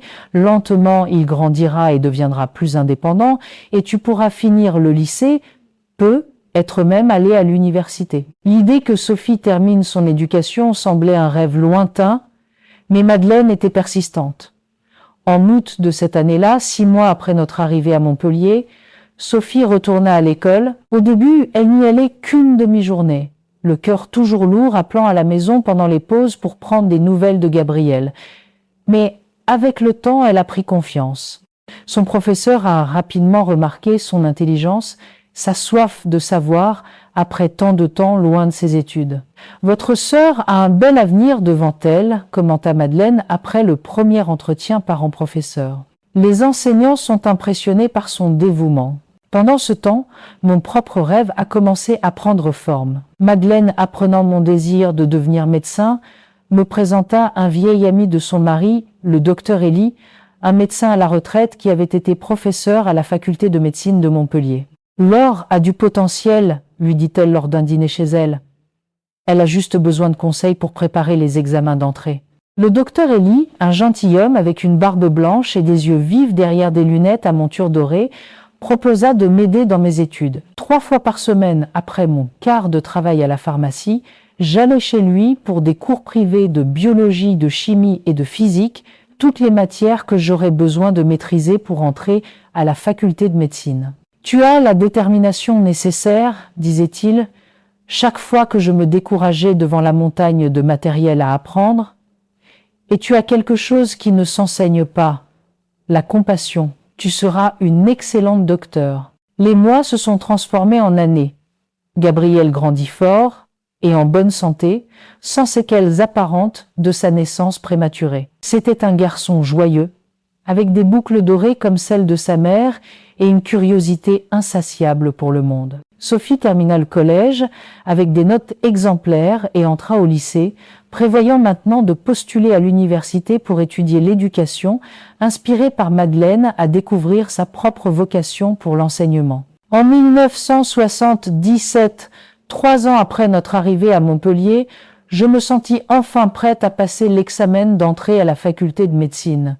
Je postulais à l'université de Montpellier, à environ 2 heures de route de la ville. C'était un choix risqué. Étudier loin signifiait moins de temps avec Sophie et Gabriel, qui avaient déjà 4 ans. Mais c'était aussi l'accomplissement d'un rêve né dans les moments les plus sombres de nos vies. L'attente des résultats fut agonisante. Lorsque la liste des étudiants acceptés fut enfin publiée dans le journal, le docteur Elie se présenta chez nous, avant le petit déjeuner, le journal à la main, un immense sourire sur son visage. « Tu as réussi, ma petite !» s'exclama-t-il en me serrant dans ses bras. « Tu es acceptée !» La joie de ce moment est gravée dans ma mémoire pour toujours. Sophie sautant de joie, Gabriel ne comprenant pas la raison de l'agitation, mais riant avec nous. Madeleine essuyant discrètement des larmes, et moi sentant pour la première fois que l'avenir que nous avions rêvé était vraiment à notre portée. Pendant les 6 années suivantes, j'ai vécu entre 2 mondes. Les jours de semaine à Montpellier, plongé dans mes études de médecine, et les week-ends à 7, profitant de chaque instant avec Sophie et Gabriel. Le sacrifice fut grand, le manque constant. Mais à chaque nouvelle matière que j'apprenais, À chaque procédure que je maîtrisais, je me sentais plus proche de réaliser la promesse que j'avais faite à côté de la couveuse de Gabriel. Sophie, pour sa part, s'inscrivit au programme d'éducation dans un collège près de Montpellier, ce qui lui permit de continuer à vivre à la maison avec Gabriel. Madeleine, maintenant à la retraite de son poste de directrice, était le socle qui faisait fonctionner notre petite famille, s'occupant de Gabriel lorsque nous étions toutes les deux en train d'étudier. En 1983, presque 10 ans après notre fuite de Dijon, j'ai obtenu mon diplôme de docteur en médecine. La cérémonie de remise des diplômes fut l'un des jours les plus heureux de ma vie. Dans le public, Sophie, maintenant 25 ans et institutrice certifiée, applaudissait les larmes aux yeux. Gabriel, un garçon intelligent et énergique de 9 ans, regardait tout avec admiration. Et Madeleine, notre sauveuse, maintenant une dame aux cheveux complètement blancs, mais toujours la même étincelle déterminée dans ses yeux, souriait avec la fierté de quelqu'un qui voit un rêve qu'elle a aidé à construire enfin se réaliser. « Qu'est-ce que tu vas faire maintenant, docteur Laure ?» demanda Gabriel pendant le dîner de célébration, fasciné par le nouveau titre de sa tante. « Je vais faire ma résidence en obstétrique, » répondis-je, lui ébouriffant ses boucles dorées. « Je vais apprendre à mettre au monde des bébés comme toi. »« Comme moi ?» demanda-t-il confus. Sophie et moi échangeâmes un regard. Nous n'avions jamais raconté à Gabriel toute la vérité sur sa naissance, sur qui était son père. Il savait seulement que son père était mort avant sa naissance et qu'il avait été élevé par sa mère et sa tante. « Oui, comme toi, répondis-je, choisissant mes mots avec soin. Tu es né d'une manière spéciale, tu te souviens? Avant l'heure, ayant besoin de beaucoup d'aide pour survivre. Les médecins et les infirmières qui se sont occupés de toi m'ont inspiré à suivre cette voie. La résidence en obstétrique fut intense et exigeante. Jay choisit l'hôpital universitaire de Montpellier, connu pour son travail avec les grossesses à risque, exactement le genre de cas qui m'intéressait pour des raisons évidentes. Pendant 3 ans, j'ai pratiquement vécu à l'intérieur de l'hôpital, assistant à des accouchements, effectuant des chirurgies, apprenant à gérer les situations les plus complexes qu'une grossesse puisse présenter. En 1986, ma résidence terminée, je reçus une invitation qui changerait une fois de plus le cours de nos vies. Le docteur Dubois, le médecin qui s'était occupé de Gabriel à Toulon et avec qui j'avais gardé un contact sporadique, m'appela pour m'offrir un poste à l'hôpital municipal de Montpellier, nouvellement inauguré. « Nous sommes en train de former une équipe d'obstétrique de première classe », expliqua-t-il. Et j'ai immédiatement pensé à vous, ce serait parfait. Vous pourriez travailler dans votre domaine et être proche de votre famille. J'acceptais sans hésiter. L'idée de retourner à Montpellier, maintenant en tant que médecin qualifié, pour travailler au même endroit où j'avais construit une nouvelle vie, semblait être la fermeture de cycle parfaite qui avait commencé avec tant de douleur. Sophie, qui enseignait maintenant à la même école où Madeleine avait été directrice, reçut la nouvelle avec enthousiasme. Gabriel, alors un enfant brillant de 12 ans, était ravi à l'idée d'avoir sa tante à nouveau à proximité. Et Madeleine, bien que sa santé soit maintenant fragile en raison de son âge avancé, déclara qu'elle pouvait maintenant partir en paix, sachant que sa famille était réunie et en sécurité. Madeleine n'a pas pu voir mon premier jour en tant que médecin à l'hôpital municipal de Montpellier. Elle est décédée paisiblement dans son sommeil 2 semaines avant que je ne commence mon travail. Ses funérailles ont réuni des centaines d'anciens élèves et de collègues, un témoignage d'une vie dédiée à l'éducation et aux soins des autres. Elle nous a sauvés, chuchota Sophie alors que nous déposions des fleurs sur son cercueil. Sans elle, je ne sais pas ce que nous serions devenus. Nous allons honorer sa mémoire, répondis-je en serrant ma sœur dans mes bras. Nous allons continuer le travail qu'elle a commencé, en aidant d'autres personnes à reconstruire leur vie, tout comme elle l'a fait pour nous. Et ça, c'est exactement ce que nous avons fait. Dans les années qui ont suivi, Jay construit une solide carrière en tant qu'obstétricienne. Je me suis spécialisée dans les cas de grossesse adolescente et de situations vulnérables. Des filles comme Sophie avaient été souvent victimes de violences sans soutien familial. Au sein de l'hôpital, Jay créait un programme de soutien qui allait au-delà des soins médicaux, offrant un soutien psychologique, des conseils juridiques et une assistance sociale. Sophie, pour sa part, devint une éducatrice respectée, prenant finalement la relève en tant que directrice de l'école où Madeleine avait travaillé pendant des décennies. Son accent particulier était mis sur les enfants à risque pour qui l'école représentait souvent le seul environnement sûr et accueillant. Quant à Gabriel, il a grandi sans connaître toute la vérité sur ses origines, du moins jusqu'à l'adolescence. Sophie et moi avons décidé qu'il méritait de connaître la vérité lorsqu'il serait assez âgé pour la comprendre. Pour son 15e anniversaire, nous nous sommes assises avec lui et lui avons tout raconté.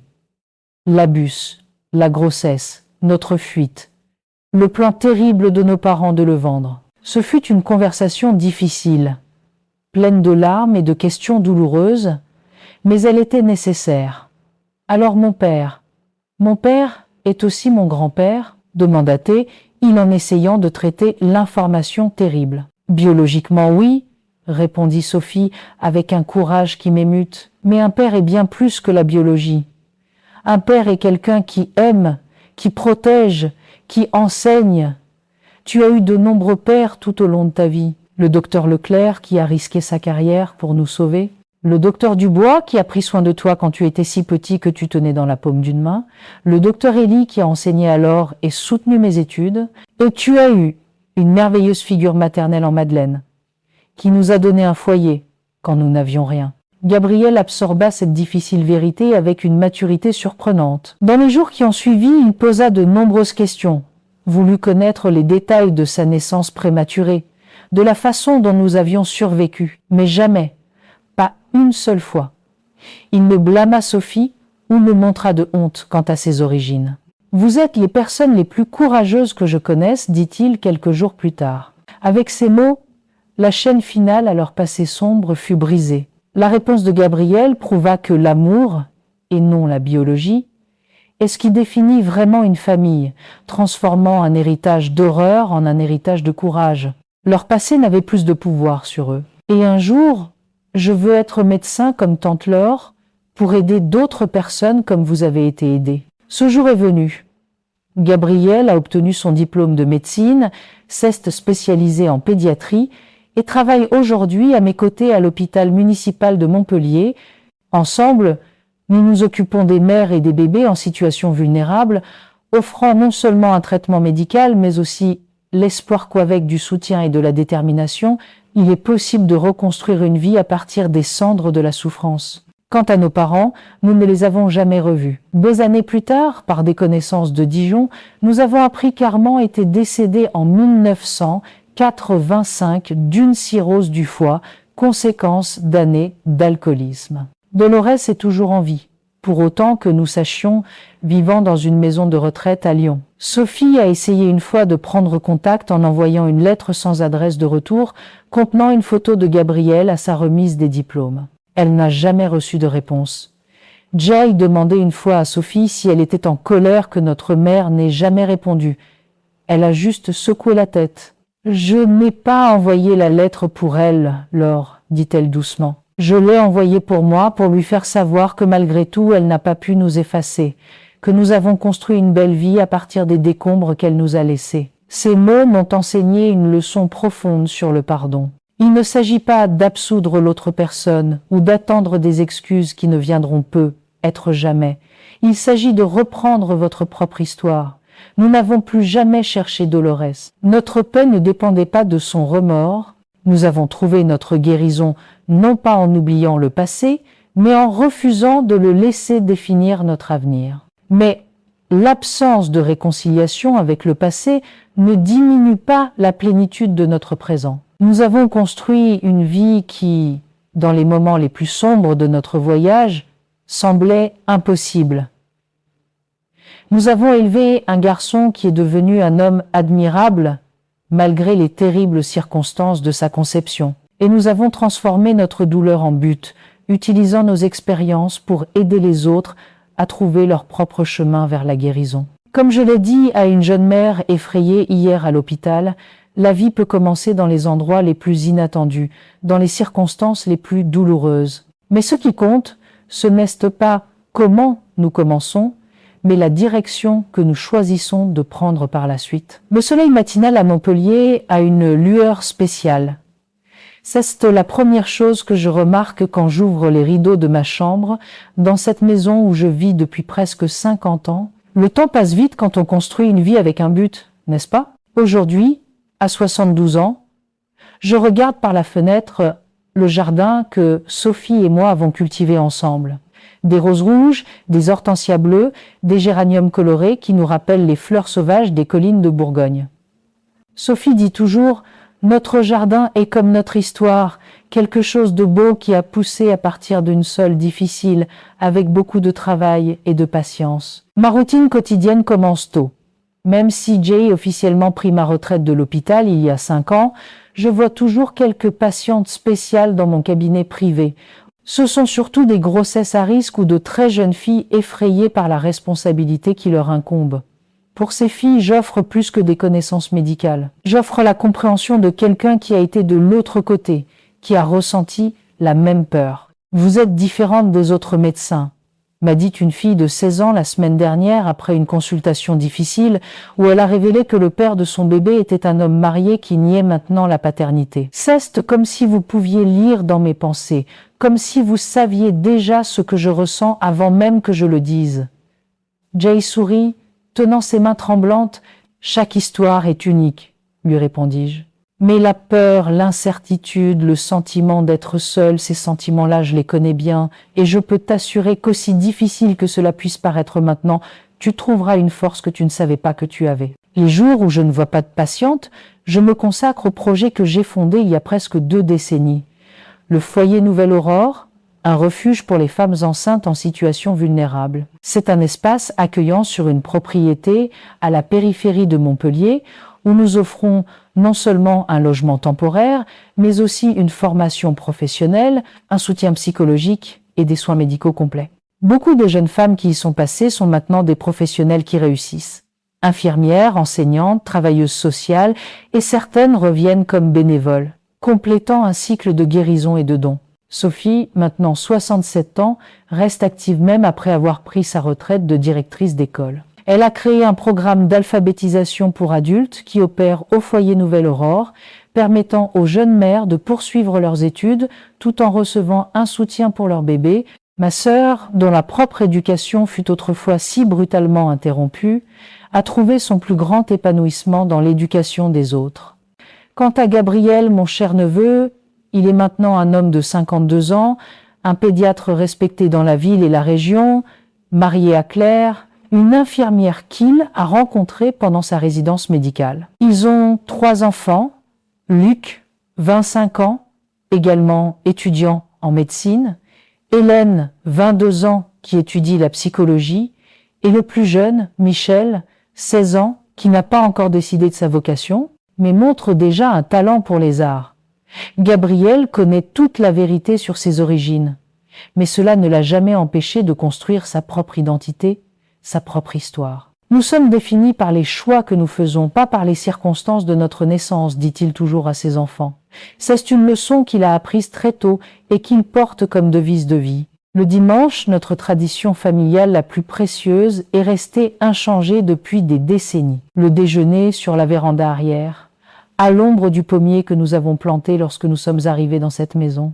La grande table en bois fabriquée par le défunt mari de Madeleine et conservée avec soin accueille toute la famille. Sophie et moi, Gabriel et Claire, les 3 petits-enfants, et occasionnellement des amis proches qui sont devenus une partie de notre famille choisie.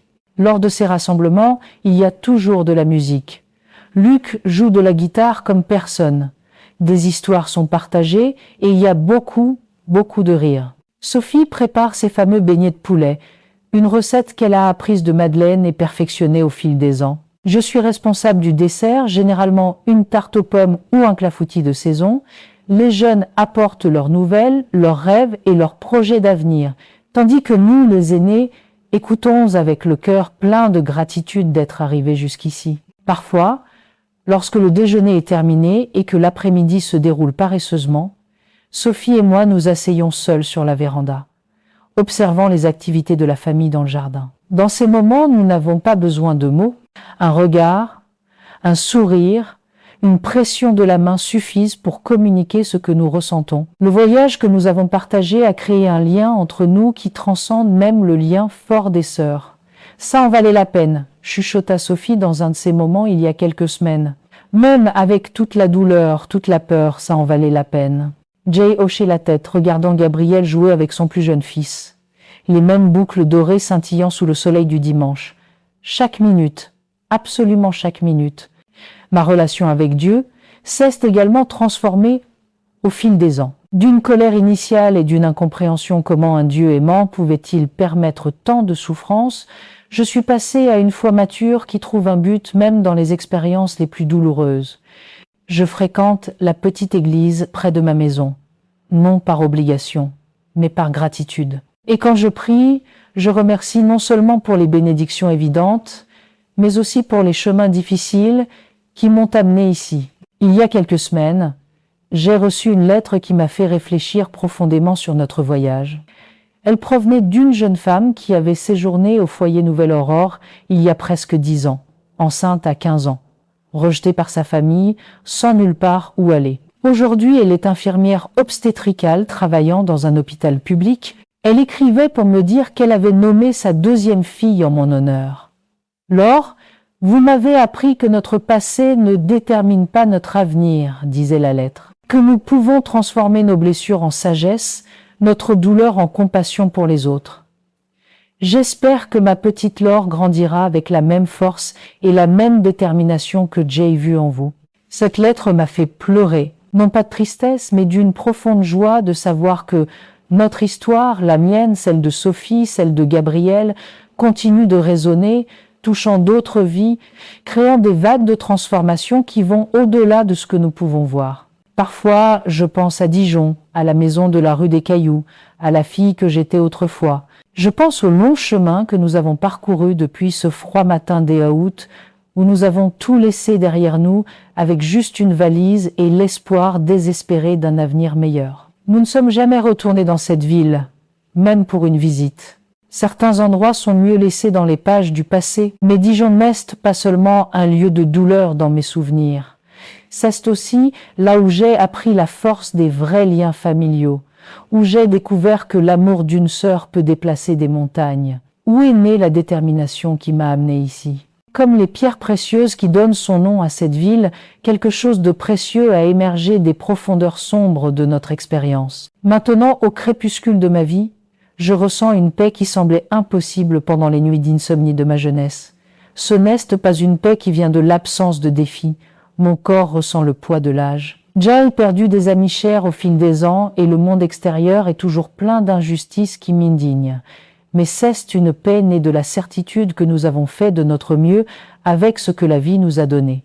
Que nous avons choisi l'amour plutôt que l'amertume, l'espoir plutôt que le désespoir, la construction plutôt que la destruction, et à la fin, n'est-ce pas ce que nous cherchons tous, non seulement survivre aux tempêtes de la vie, mais apprendre à danser sous la pluie, à trouver des arcs-en-ciel là où d'autres ne voient que des nuages noirs, à transformer les cicatrices en marque d'une bataille gagnée. C'est une histoire que je raconte à mes plus jeunes patientes lorsque je vois dans leurs yeux la même peur que j'ai vue autrefois dans ceux de Sophie. Je ne raconte pas les détails sombres, bien sûr, mais je partage l'essence que même des situations les plus désespérées, un avenir radieux peut naître si nous avons le courage de faire le premier pas, de chercher de l'aide, de croire que nous méritons plus que le destin que d'autres ont essayé de nous imposer.